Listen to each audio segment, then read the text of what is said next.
Welcome back to Social Work Scrapbook. Happy March. It is a social work month, and that means we are interviewing a brand new social worker today, Marvin, from the Melanated Social Work Instagram page and podcast. I'm so excited for you to hear all of his insight, his why, and so much more. Let's get started.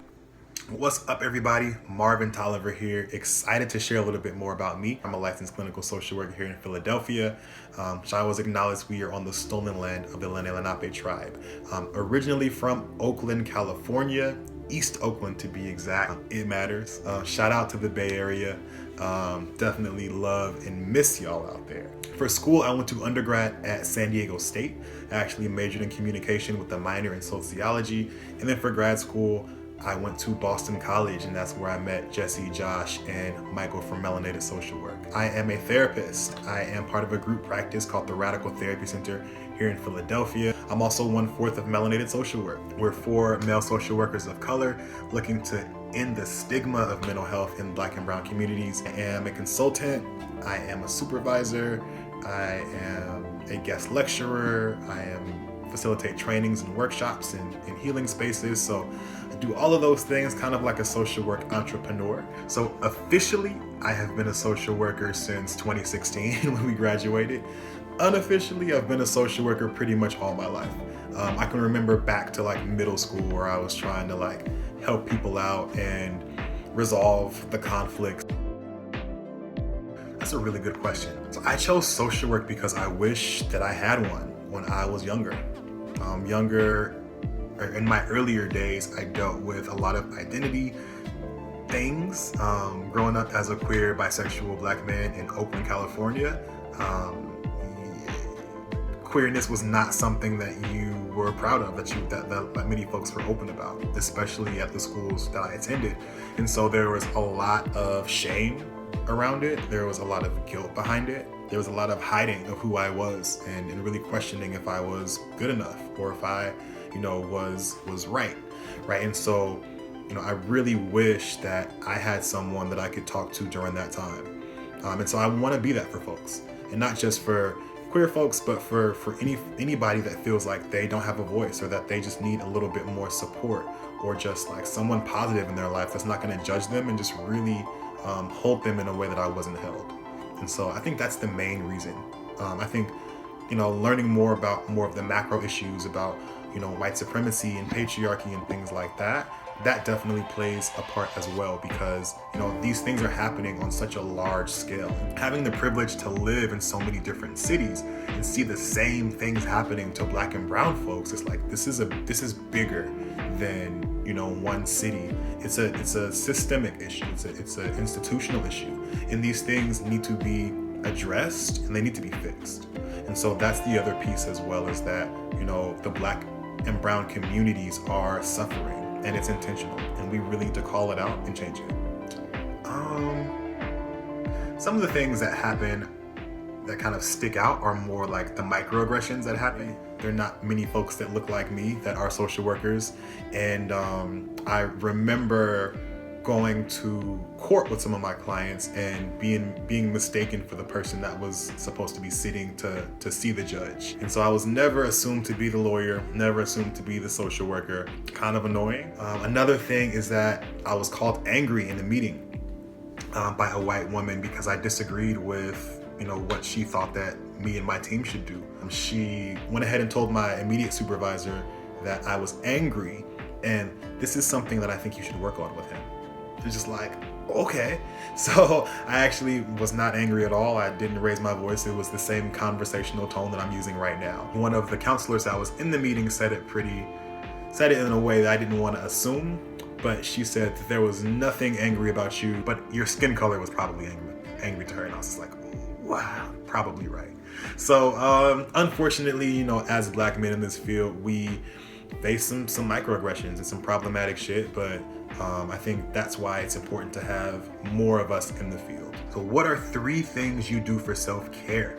So I like to work out a lot. Something about like just moving my body and like lifting and running and different things like that feels really, really good for me. Podcasts, I mean, the Melanated Social Work podcast is something I do for self-care. And then I'm starting to meditate more. So the Liberate app is one that I use. We've had Julio Rivera, who's the creator. It's a Black owned, and only BIPOC folks are narrating the meditations. And so that's another thing that I started doing in the morning, and it's been really, really helpful for me. So those are 3 things that I do for self-care. I'm actually going to add a 4th if that's okay.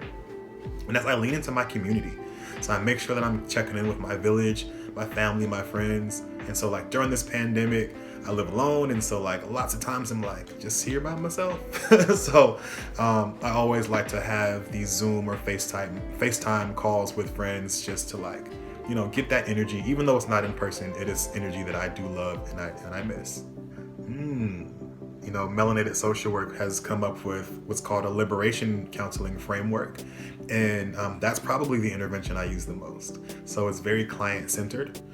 It very much is around disrupting the power dynamics in session between client and therapist. And there's so many other different pieces of it. So the liberation framework, it'll be hopefully spreading very, very soon. But also I'm a relational therapist. And so like the relationship between myself and my clients is the most important.